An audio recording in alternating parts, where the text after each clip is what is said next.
but Real Madrid looks scary. And you know what? Maybe it's too early to be saying things like this, but we came off a match against Tirol, in which this is the best team in Austria, and Real Madrid made easy work of this Austrian team. But in my opinion, the current Real Madrid squad that we are looking at is a great combination of both individual brilliance, in which we see players like Kylian Mbappé, Arda Güler, players like that do the individual brilliance that will make moments of magic. But then you look past that and you look at the team play. You look at how the team plays as a team, the passing football, controlling of the game. This is things that we didn't really see under Ancelotti. Matter of fact, even against the small teams under Ancelotti, Real Madrid never played football like this. There are certain players that I'm gonna mention in this video that we are gonna talk in depth about on why they will lead this team into winning a treble possibly. I know Real Madrid never won a treble, but there's a big chance that these players can guide Real Madrid to winning the treble.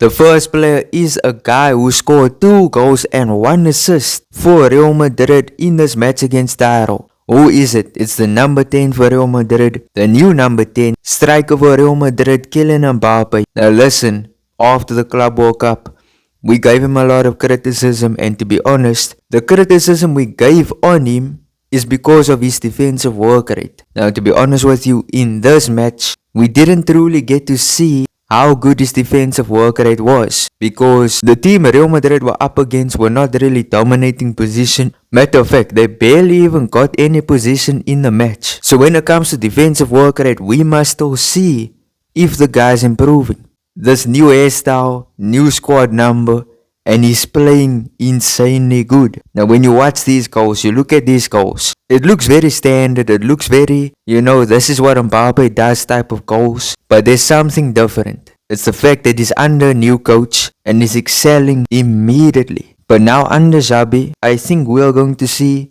an even better version of Mbappé than we got under Ancelotti. And I mean the dribbles, the flicks, the goals, the assists, everything Mbappé did in this game was good in my opinion. So I think he's a big player. He is unfortunately our Cristiano Ronaldo. And when I say that, I'm not saying he is Cristiano. I'm saying when you look at the squad, he is the best player. And therefore, he's gonna have to carry Real Madrid when the team needs him. We talk about a player that is needed in Real Madrid. Who is this player?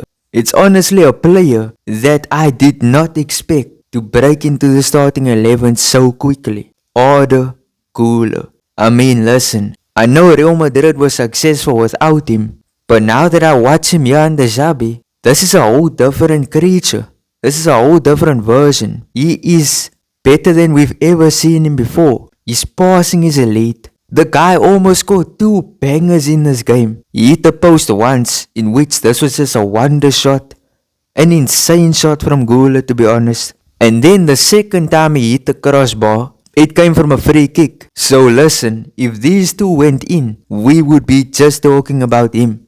We wouldn't even mention Mbappé, because Arda is carrying the team. He is a main starter, one of the first names on the team sheet. I don't think he's gonna go back to the bench. I think this is the beginning of the rise of Arda Güler, because I think what Bruno Fernandes is to Manchester United, what De Bruyne was to Man City, and I'll even go as far as to say what Messi was for Barca.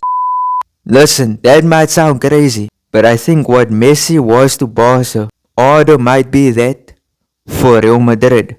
Now that might be a crazy statement, but that's just the way I see it. The third player that I think is also going to be very important for the team is obviously Valverde. Now he didn't play in this match against Tirol, but Valverde, obviously an important player. We can't play without him. He scores, he assists, he tackles. I mean, he's all over the pitch. He does everything. He is willing to take a risk, willing to play the right back, left back, right wing, right midfield, central midfield, central defensive midfield. Listen, he will play any position for Real Madrid. So we know he's a valuable player. And then number 4, I think it's gonna be Thibaut Courtois. Obviously, the main shot stopper, insane goalkeeper, always carries Real Madrid through the worst times that the club goes through. And there was many times last season in which teams could have scored 7 goals, 10 goals, but Courtois saved them from losing by even bigger scorelines. The 5th most important player is Vinny Jr. Now listen, I wasn't truly impressed with his performance here in this match. Honestly, I don't think we are seeing the Vinny that we want to see. I'll even go as far as to say that he has kind of fallen off. And I can make a bunch of excuses for him. And to be honest with you, the last time he had a good performance was when Mbappé wasn't playing. So I think that tells you all you need to know about Vinny. If Mbappé is on the pitch, you're probably not going to see the best version of Vinny Jr. And now we move on to the honorable mentions, in which we have to start off with Xabi Alonso. So Xabi Alonso, yes, he's not a player, but I think his system is working. The position play, everything about this team I'm enjoying so far. You know what a blessing it is to have such a coach, because I'm not gonna criticize Ancelotti, but we didn't see entertaining football under Ancelotti. It was mostly just counter-attacking football, but it is what it is. And then the biggest honorable mention could be Franco Mastantuono. Now he's set to join the club. He's actually going to join tomorrow by the time this video comes out. It's going to be the next day, the 14th of August. And I'm optimistic with how he's gonna play. I'm optimistic that he will perform, but I'm also unsure. You know, people have been telling me that he is a very good player. People have been telling me he's gonna be a revelation at right wing.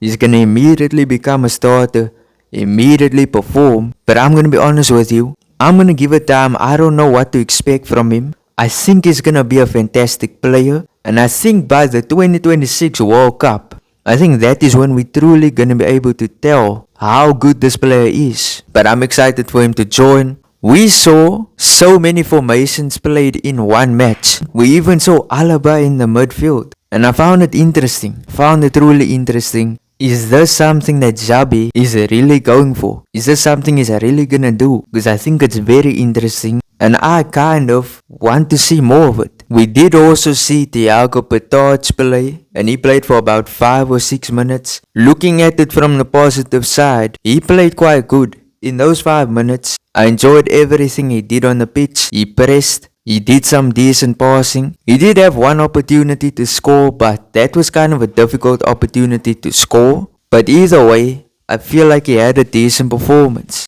Do you know one performance that is gonna go under the radar and will go very underrated is Brahim Diaz's performance. Brahim was actually quite good. Now he did assist Militao's goal, which was the first goal. A very underrated player.